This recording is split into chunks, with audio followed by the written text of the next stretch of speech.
No niin, kello on tasan. Ehkä me tästä aloitellaan ja päästetään sitten ihmisiä sisälle, jos joku siellä odottelee. Mutta lämpimästi tosiaan tervetuloa kaikille SOS-Lapsikylän tyttöjen päivän webinaariin. Tyttöjen päivää tosiaan vietetään 11.10. eli nyt lauantaina, ja sen kunniaksi haluttiin järjestää tällainen webinaari ja kertoa SOS-Lapsikylän näkökulmaa tyttöjen tilanteesta maailmalla. Mä oon Roosa Rajala ja mä oon meidän varainhankinnan tiimissä, ja mun seurana täällä on Iida Otieno meidän kansainvälisestä työstä. Tiedoksi kaikille, että me nauhoitetaan tämä tilaisuus ja kysymyksiä voi kirjoittaa sitten chattiin tai avata mikrofonin tilaisuuden lopussa. Mutta mennään tässä meidän webinaarin ohjelmaan. Eli me puhutaan meidän kansainvälisestä tästä tyttöjen päivästä, tämän vuoden teemasta ja miksi tyttöjen päivää vietetään. Me esitellään lyhyesti SOS-Lapsikylän kansainvälistä työtä ja tarkastellaan sitten tarkemmin, että mitä kuuluu tytöille ja naisille meidän hankemaissa Etiopiassa, Gambiassa ja Tansaniassa. Lopuksi me saadaan kuulla ihan kokemuksia SOS-Lapsikylän työntekijöiltä Gambiasta ja Etiopiasta. Ja huomio, tämä viimeinen osuus pidetään englanniksi.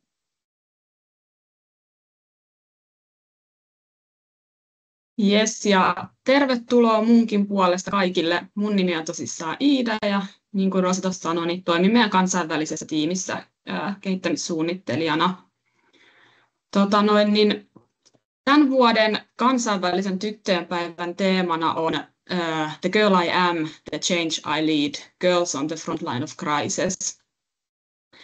Eli konfliktit ja katastrofit vaikuttaakin naisiin, tyttöihin, poikiin ja miehiin eri tavoin. Esimerkiksi konfliktialueilla tytöt joutuu jäädä koulusta 2,5 kertaa todennäköisemmin pois kuin pojat, mikä rajoittaa heidän tulevaisuuden mahdollisuuksia sitten tosi suuresti. No, mutta ympäri maailmaa tytöt on kumminkin sitten ruvennut vastaamaan nykypäivän suurimpiin haasteisiin, ja he on järjestäytynyt yhteisöissään ja taistelee ilmasto-oikeudenmukaisuuden puolesta ja vaatii väkivallan lopettamista ja suunnittelevat tulevaisuutta uudelleen. Tytöt kaikkialla haluaa tulla nähdyiksi paitsi kohtaamiensa haasteiden vuoksi, mutta myös siksi, että keitä he ovat ja mitä ratkaisuja he tarjoavat. Silti kumminkin liian usein heidän äänensä jää kuulematta, heidän tekonsa sivuutetaan ja tarpeet ja oikeudet sivuutetaan. Ja tämän takia tyttöjen haasteet onkin edelleen suuret maailmanlaajuisesti, ja tälle sivulle me ollaan nostettu muutamia huolestuttavia lukuja esimerkiksi tähän aiheeseen liittyen. Ja tämä kansainvälinen tyttöjen päivä kiinnittää huomiota tähän tarpeeseen puuttua juurikin näihin tyttöjen kohtaamiin haasteisiin ja edistää tyttöjen vaikutusmahdollisuuksia ja ihmisoikeuksien toteutumista monella eri tapaa. Tämän päivän ympärillä muun muassa nostetaan esiin epätasa-arvoisia käytäntöjä, jotka rajoittaa tyttöjen elämää, mutta sitten myös toisaalta juhlitaan tyttöjen saavutuksia, potentiaalia ja heidän rohkeutta. Nuorilla tytöillä on oikeus turvalliseen, koulutettuun, terveelliseen elämään heidän kasvaessaan naisiksi. Ja jos tyttöjä tuetaan tehokkaasti jo nuoresta iästä saakka, heillä on potentiaalia muuttaa maailmaa sekä nykypäivän voimaantuneina tyttöinä että huomisen työntekijöinä, äiteinä, yrittäjinä ja poliittisina johtajina. Näin ollen investoiminen nuorten tyttöjen voiman toteuttamiseen tukee heidän oikeuksia tänään ja lupaa samalla tasa-arvoisemman, vauraamman tulevaisuuden, jossa puolet ihmiskunnasta on tasa-arvoinen kumppani ilmastonmuutoksen, poliittisten konfliktien, talouskasvun ja globaalin kestävyyden ongelmien ratkaisemisessa.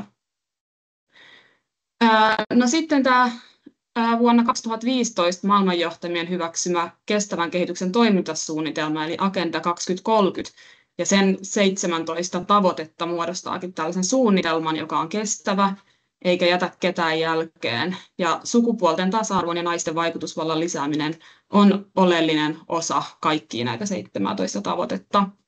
Ja vain varmistamalla naisten ja tyttöjen oikeudet kaikissa näissä tavoitteissa me voidaan saavuttaa oikeudenmukaisuuden, osallisuuden ja kaikille toimivat taloudet sekä ylläpitää meidän yhteistä ympäristöä nyt ja tuleville sukupolville.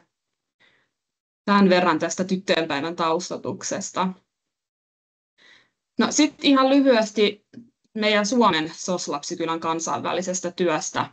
Eli mehän ollaan osa tällaista kansainvälistä SOS-Lapsikylä-järjestöä, joka toimii 136 maassa maailmanlaajuisesti. Ja SOS-Lapsikylä onkin maailman suurin järjestö, joka on omistautunut tukemaan lapsia, joilla ei ole vanhempien huolenpitoa tai jotka ovat vaarassa menettää sen.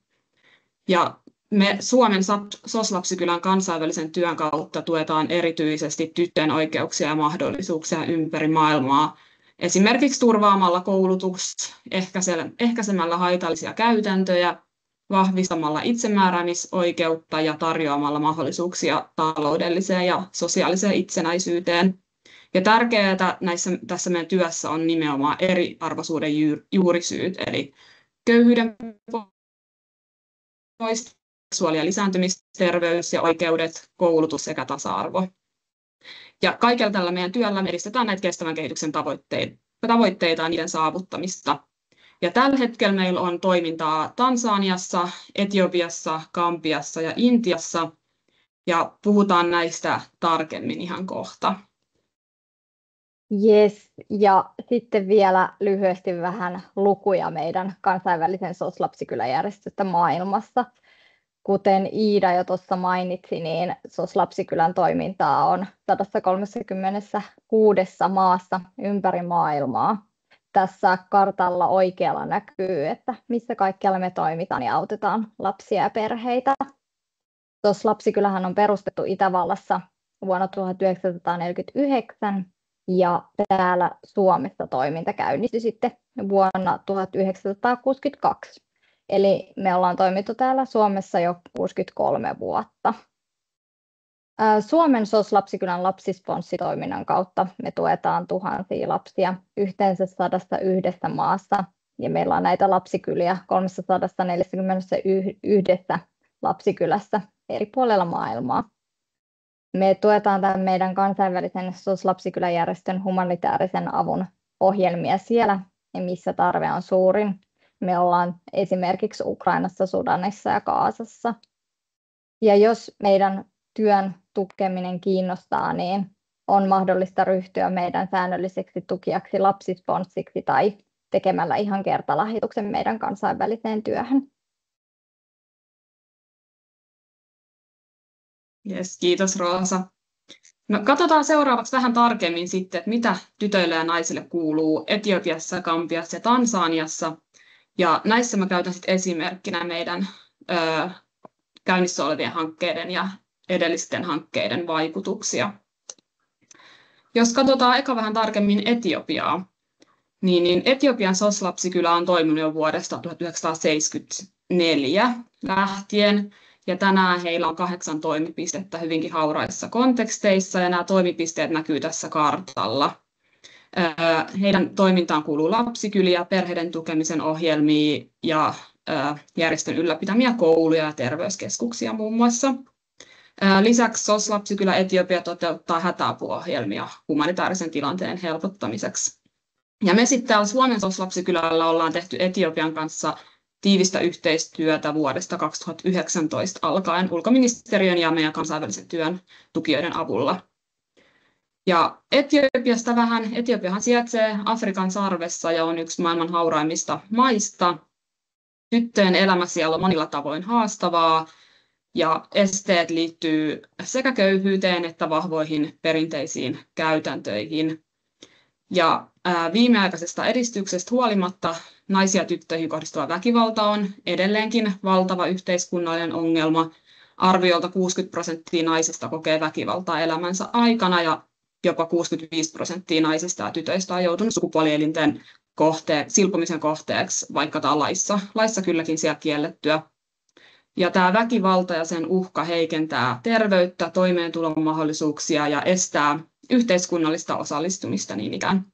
Ja pahimmillaan se vie tytöltä lapsuuden. Myös koulutukseen pääsy on monelle tytölle vaikeaa. Köyhyyden vuoksi perheillä ei usein ole varaa koulupukuihin tai kirjoihin tai kuukautissuojatarvikkeisiin. Myös pitkät ja turvattomat koulumatkat estää koulunkäyntiä. Ja taloudellisesti ahtaalla olevissa perheissä tytöt joutuu usein tekemään kotitöitä ja hoitaa sisaruksia sen sijaan, että pääsisi sitten kouluun ja voisi opiskella. Ja kaiken tämän lisäksi lapsiavioliitot on yleisiä yhä monilla alueilla Etiopiassa, ja ne niin ikään keskeyttää tyttöjen koulunkäynnin ja altistaa tytöt raskauteen hyvinkin nuorena. No, meidän hankealueella tuolla Hararissa ja Jimmassa, jotka näkyy tuossa kartalla, niin siellä jopa 90% lapsista elää köyhyydessä. Ja tämä köyhyys vaikuttaa eri tavoin sukupuolesta riippuen, ja yleensä naisten johtamat kotitaloudet on alttiimpia köyhyydelle monistakin syistä, kuten just tästä rajallisesta pääsystä koulutukseen.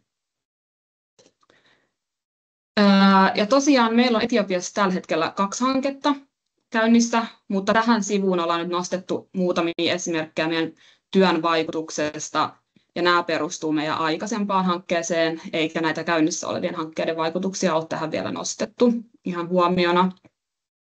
Mutta meidän toinen hanke tuolla Etiopiassa keskittyy nimenomaan sukupuolittuneen väkivallan ehkäisyyn. Ja tämän hankkeen kautta me vahvistetaan naisten omia voimavaroja tarjoamalla muun muassa ammattikoulutusta ja tukemalla vertaisryhmien perustamista. Myös asenteiden ja käytäntöjen muutosta edistetään kouluttamalla sekä naisia että miehiä, tyttöjä ja poikia tasa-arvosta ja ihmisoikeuksista ja sukupuolittuneen väkivallan seurauksista.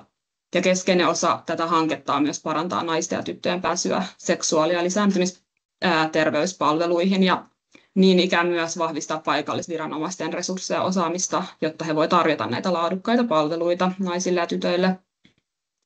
No sitten meidän toisessa hankkeessa Etiopiassa me sitten taas keskitytään edistämään lasten koulunkäyntiä huomioimalla lasten yksilölliset tarpeet. Me vahvistetaan perheiden voimavaroja ja sitä kautta tuetaan sitten koko yhteisöä.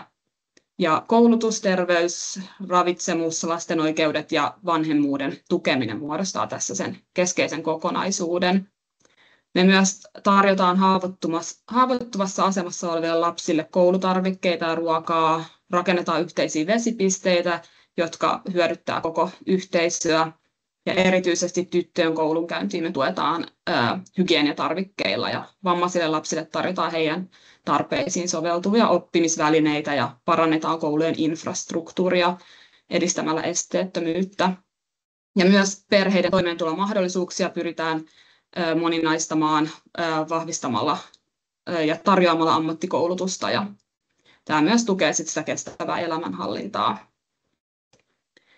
No, hypätään sitten Gambiaan. Ja Gambian SOS-Lapsikylä on toiminut vuodesta 1982 saakka.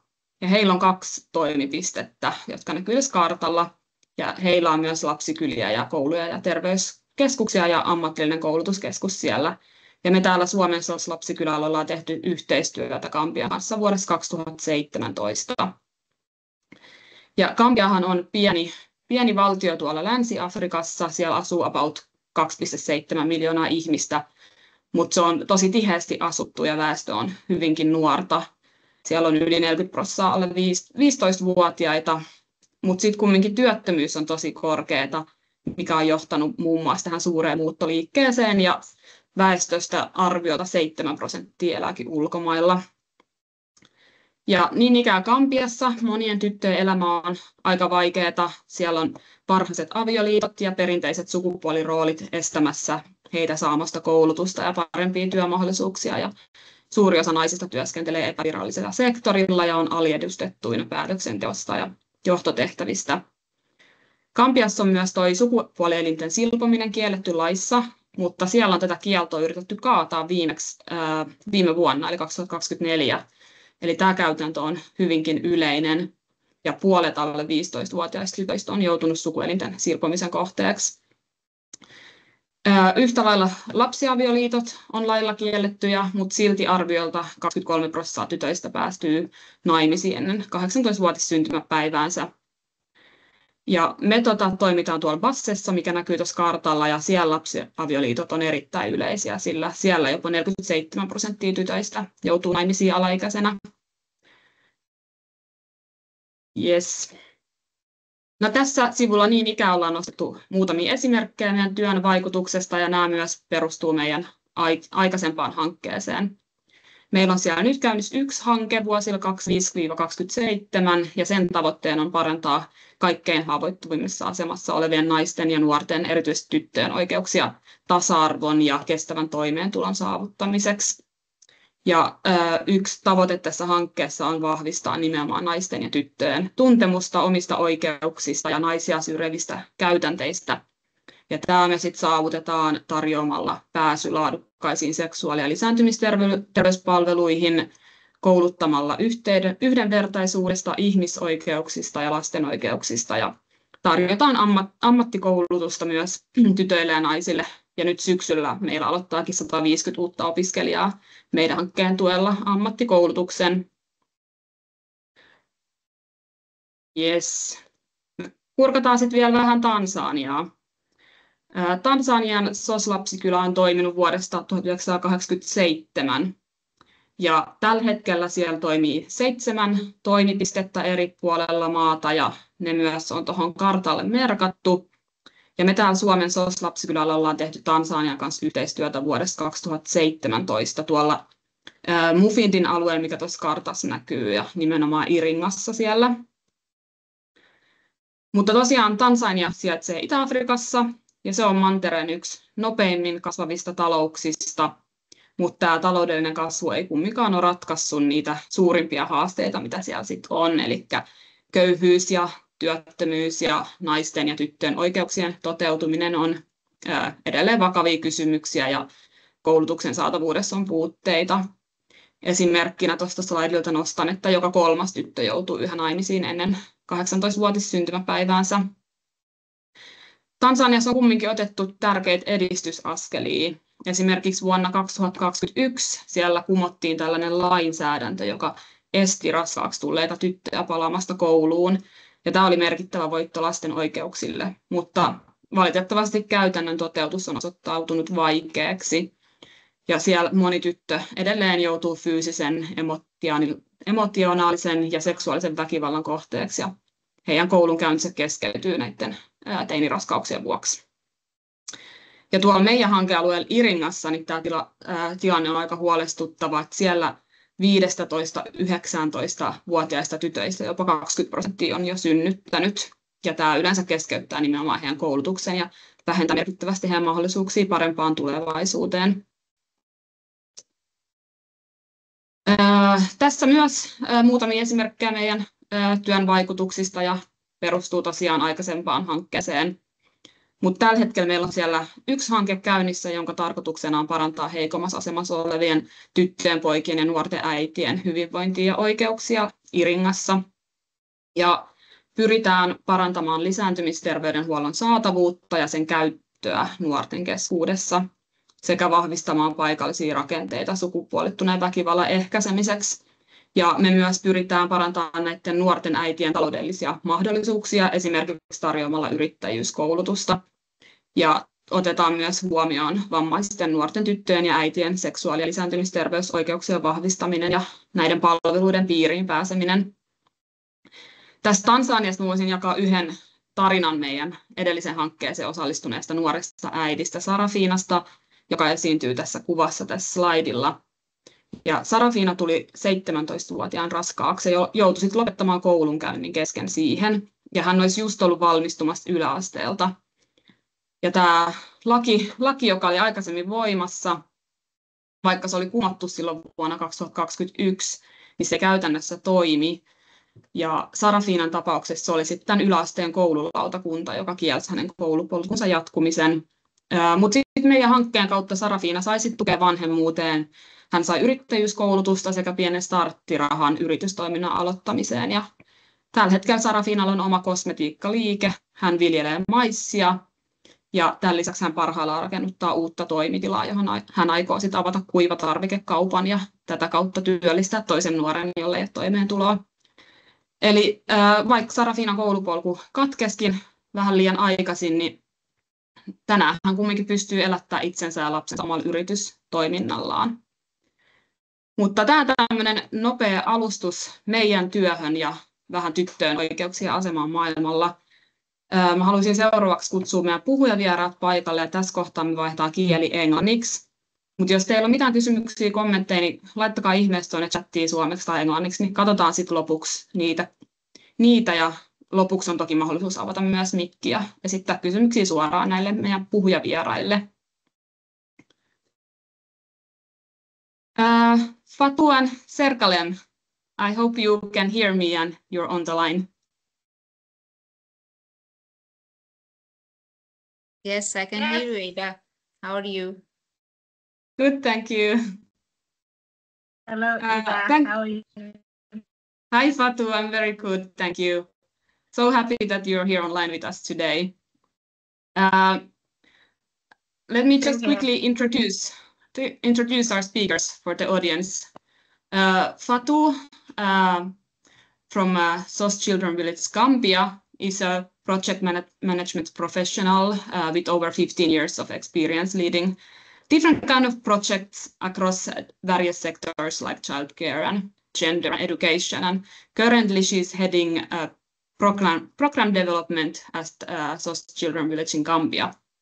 And then Serkalem is joining us from SOS Children Villages Ethiopia, where she works as a community engagement and partnership officer. And Serkalem also works as a team leader for our project in Harar, focusing on strengthening the resilience of women and girls to live lives free from violence. And our goal in this conversation is hear directly from these women who are working on the ground and learn from their insights. To begin with, I'd just love for our audience to get to know you a little better, and just you could maybe briefly introduce yourself and your background. And maybe if I give the mic first to Fatu, if you could just quickly introduce yourself and maybe show quickly on camera. I know the internet is not maybe the best, but we would love to see you also. Okay, I have my camera on. I don't know whether you can see me. Yes. Okay. All right, that's good. Thank you very much, Ida. Thank you to SOS Children's Villages Finland colleagues for inviting me to represent SOS Children's Villages in the Gambia. As Ida said, I am Fatu Jallow.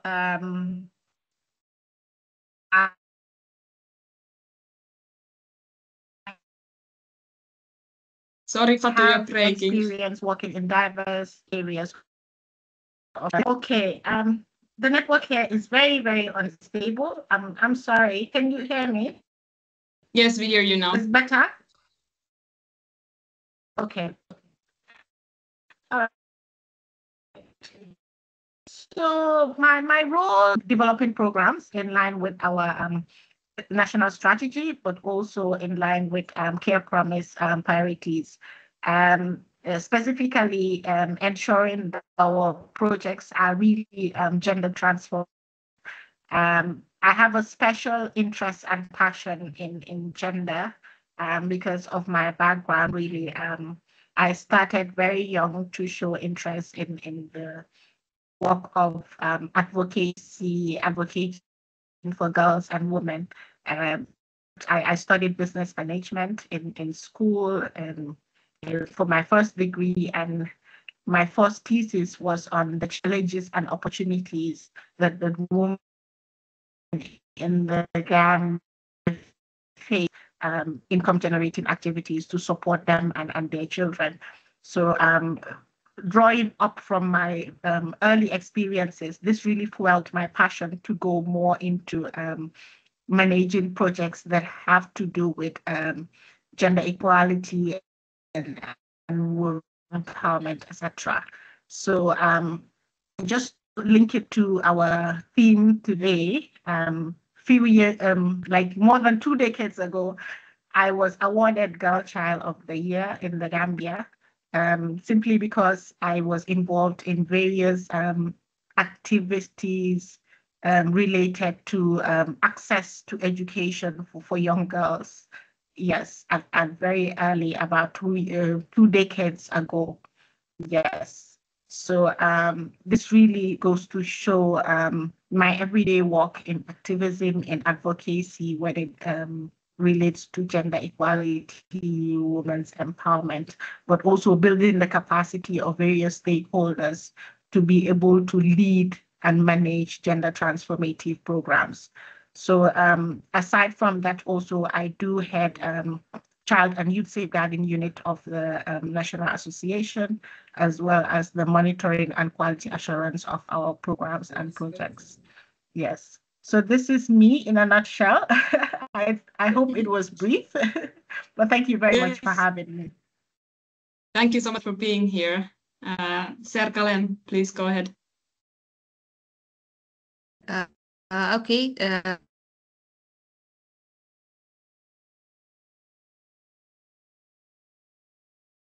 Hello, I'm really happy to be here, Callum. I work for SOS Children's Village Ethiopia at one of the program locations. It's called Harar program location. As Ada previously used, I work as a community engagement and partnership officer, and in addition, I am leading the team at Harar, the new GBV project being donated by MFA Finland. I have almost 7 years of experience, which is 6 of them is with SOS Children's Villages, managing family strengthening projects. In addition, I have an experience working with a research organization, working on researches and analyzing data, especially with related to the children's maternal and child health. And the other one would be my educational background. I have a BA degree in sociology, and I am also pursuing my MA in social psychology. And I am also working on my paper related to intimate partner violence. So it is closely related, my background, my educational background closely related with what I am working now. So thank you. Thank you so much. Good to have both of you here. So for this discussion, we have few questions. Let's see how much we have time to go through them. But if we start with our question number 1, what kind of challenges related to girls' well-being exist in Ethiopia and Gambia? And I would like maybe Serkalen, if you could shed some light on the main challenges related to girls' well-being in Ethiopia today. Yeah, that's actually a nice question. Girls in Ethiopia face multiple interrelated challenges. It's affecting their well-being and future opportunities. For example, poverty, early marriage, gender-based violence, and limited access to education and health service also remain major barriers. Especially those who live in rural areas drop out of school due to economic hardship and household responsibilities and lack of gender-friendly school facilities, such as separate toilets or menstrual hygiene materials. When we see some data, according to UNICEF, 40% of girls are married under the age of 18, and those from low-income families are 3 times more likely to leave school early. So the prevalence of the teenage pregnancy is almost 23.6%, which is linked to a lack of information on sexual and reproductive health. So gender-based violence, including harmful traditional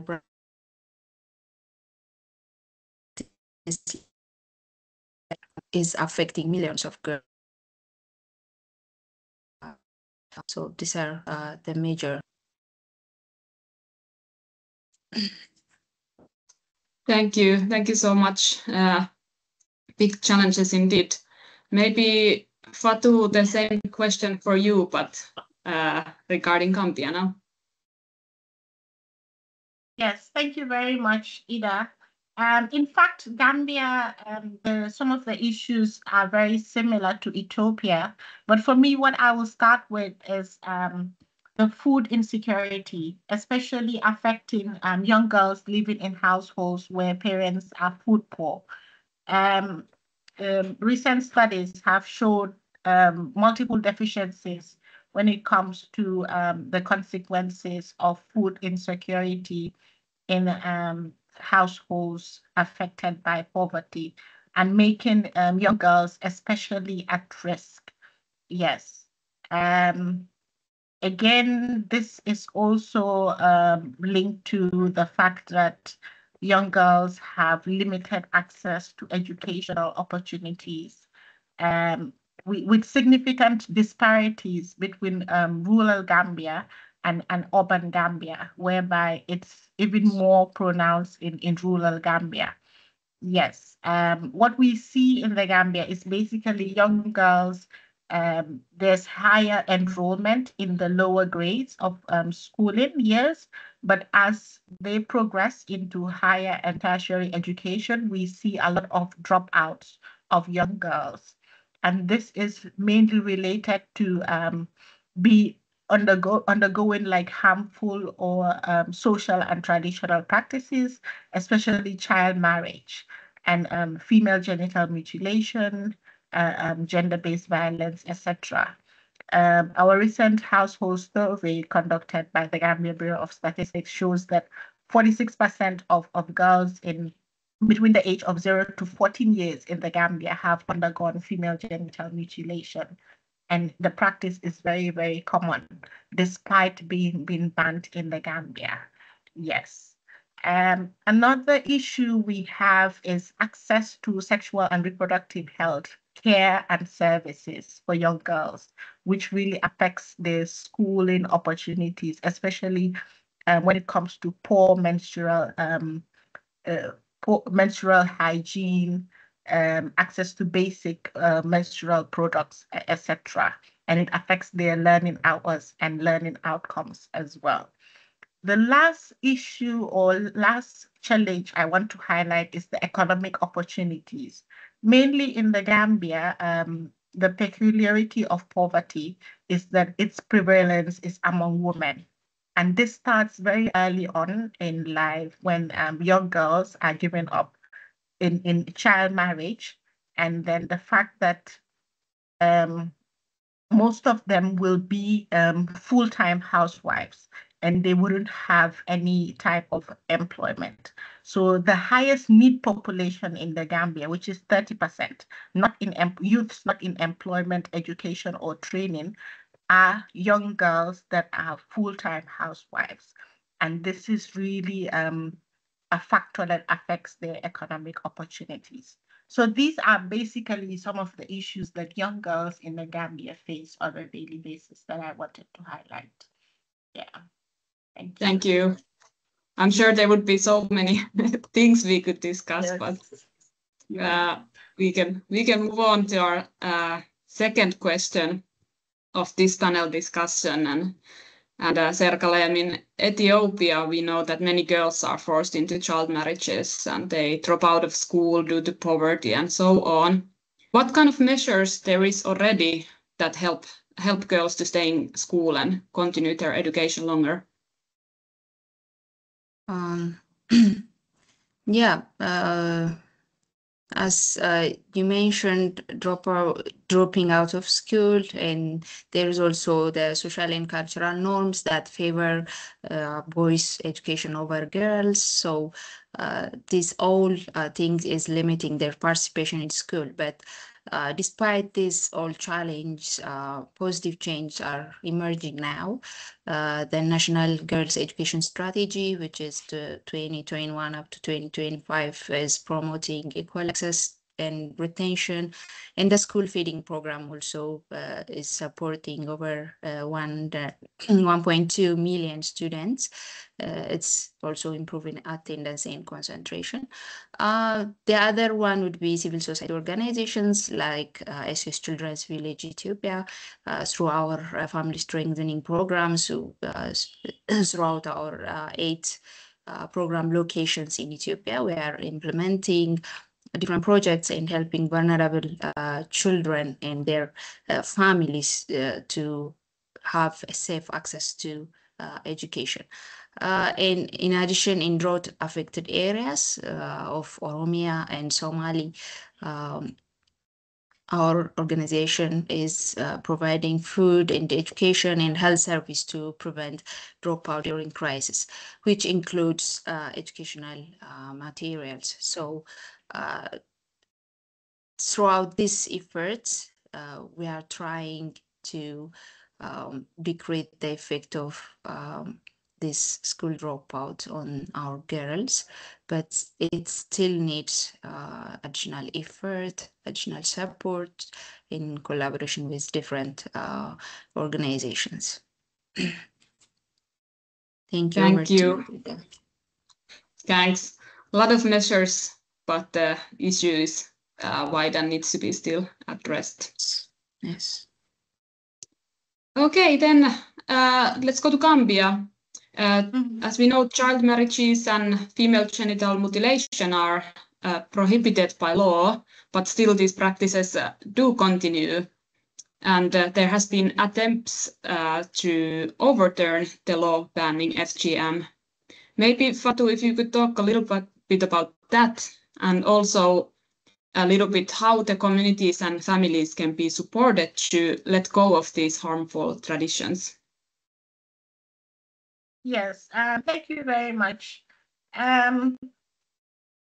Yes, over the years, especially with the ban on FGM, female genital mutilation, as per the Women's Amendment Act in the Gambia, there have been efforts when it comes to really enforcing that the law is adhered to in communities.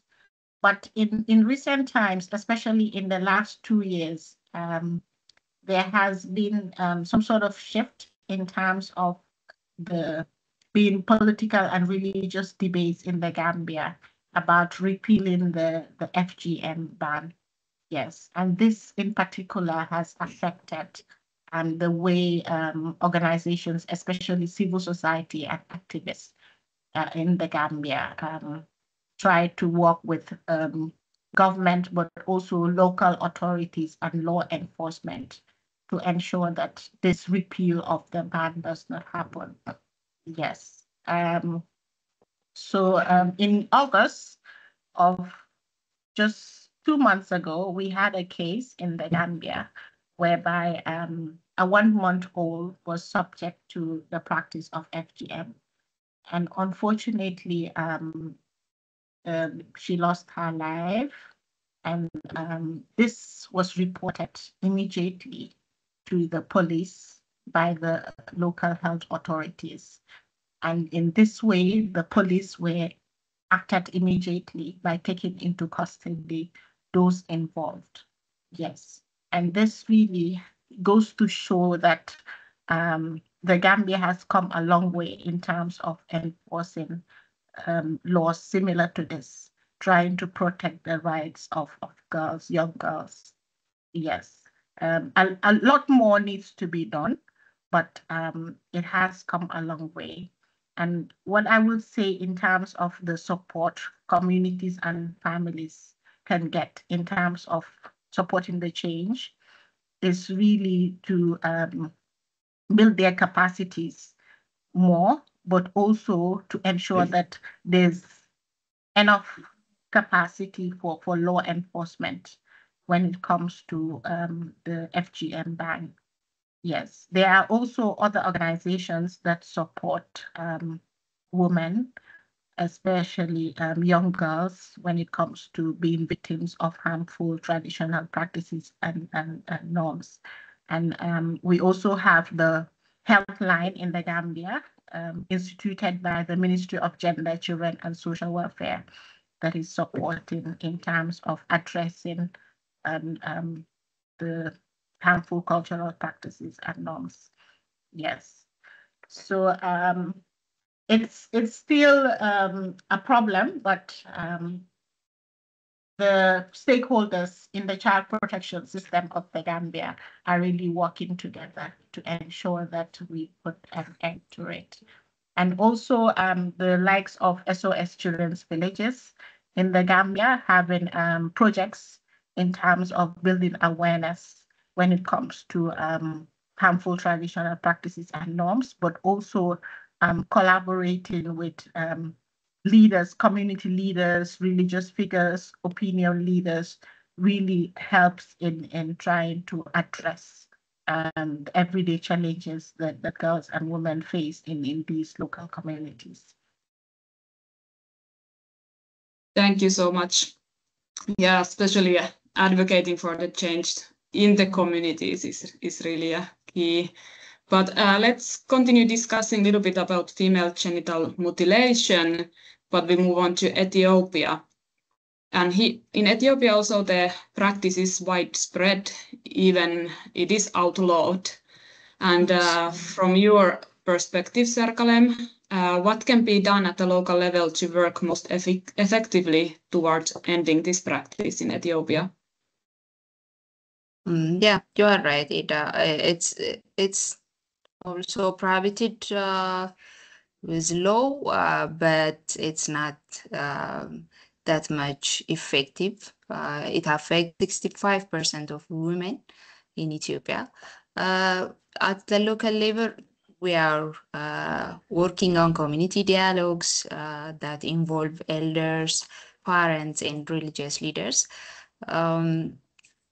Recently, in our conversation over coffee in our project at Harar, there were mothers who have told us that even the project area is urban, but some caregivers took their children to the rural area, especially during summertime when there is no school. So they will do that FGM and they will bring back the girl. So the neighbors think she's sick and she's sleeping. So after some time, she will eventually recover and she will be told not to tell anyone. So there are a problem even in the urban areas. So the only thing we can do, especially the one who can bring changes to change the attitude inside the community, because there are mothers, there are still women who believe that FGM is right. So we should work on that. I think that's the only way we can support our girls. We can support our children to stay safe. Thank you. Definitely. Thank you both for sharing these important points.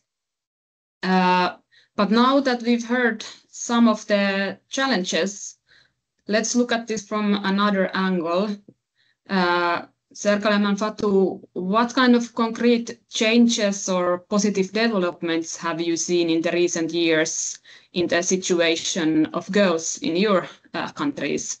And maybe Serkalem, you can still continue and give us maybe a few examples or discuss on this. Okay, yeah. Yes. Despite all the challenge we discussed, Ethiopia is making real progress. For example, female primary school enrollment is now exceeding 90%. Yeah, it's almost the gender gap is almost closing across many levels of education, because before you don't find a girl above the grade of 5, but now it's progressing. There is also a greater awareness on child marriage, FGM, and access to education and protection service, especially our family strengthening program and youth empowerment initiatives are helping mothers to keep girls in school because the main problem that girls drop out of school is poverty. So if we build their family's income, if we support to be resilient, their families, we can contribute a lot in children to stay in school, especially girls. And the other one would be trainings, especially the life skill training is helping adolescent girls. When we do the life skill trainings, it's in sexual and reproductive health and rights. So we give that information, we create that opportunity for them to learn, to know their words, and to build their confidence. So that is contributing a lot. That is enabling them to ask for their rights. The other one would be community attitude. As I do mention before, it's nothing if you work, if you have allocated many budgets on projects. If it's not attitude, if there is no attitudinal change, it's nothing. So we should work on community attitudes to change, and we are working on that too through our conversation over coffees, and of course the parenting skill trainings. We have a Grow Equal project at Jumma location and Hawassa, which is doing more great job in the PFR, Parenting for Respectability, which involves both men and women, and they share responsibilities and they know about their responsibilities. So through implementing these initiatives, we are changing the situation of our girls. Thank you. Thank you so much. And that is true. You said like when the family is doing better, then usually the children are also better off. So supporting the family is also very important. But let me give the mic to Fatou, if you could tell us a little bit about the Gambia. Yes, thank you very much, Ida. In fact, the Gambia has made considerable progress since the new democratic era back in 2016. I think that new era, really, the Third Republic ushered in a new Gambia with the institution of the first ministry dedicated solely for gender, children, and social welfare. Previously, it was linked to the Ministry of Health, but this was a standalone ministry charged with the affairs of ensuring child protection issues in national policies. So then there was really the development of the National Development Plan with strategic objectives developed on how to address child protection at the national level, and providing integrated responses when it comes to addressing really challenges or bottlenecks hampering the rights of children in the Gambia. This also led to the development of the National Child Protection Strategy in 2016. It was established really to address the child protection issues and highlight the need for a unified child protection system in the Gambia. Yes, and it was really to address factors such as inadequate legal and policy frameworks, but also low levels of the capacity when it comes to supporting child protection, advocacy, resource mobilization, tackling these social norms and practices and beliefs that are harmful to children, especially young girls. Yes. So these have been enacted, as well as the education policy. What I like about the education policy, in fact, is the strong rights-based approach when it comes to targeting the most vulnerable children, especially young girls.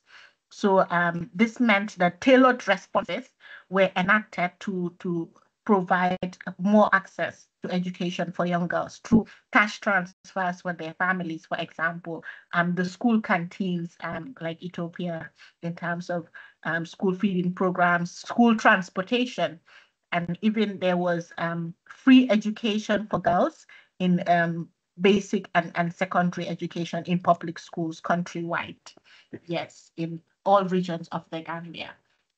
And also a last aspect is the health policy, which also saw inclusion really when it comes to addressing the health needs of children based on the life cycle from early childhood development to mid-childhood to adolescent age years. How really do they have access to basic quality health services?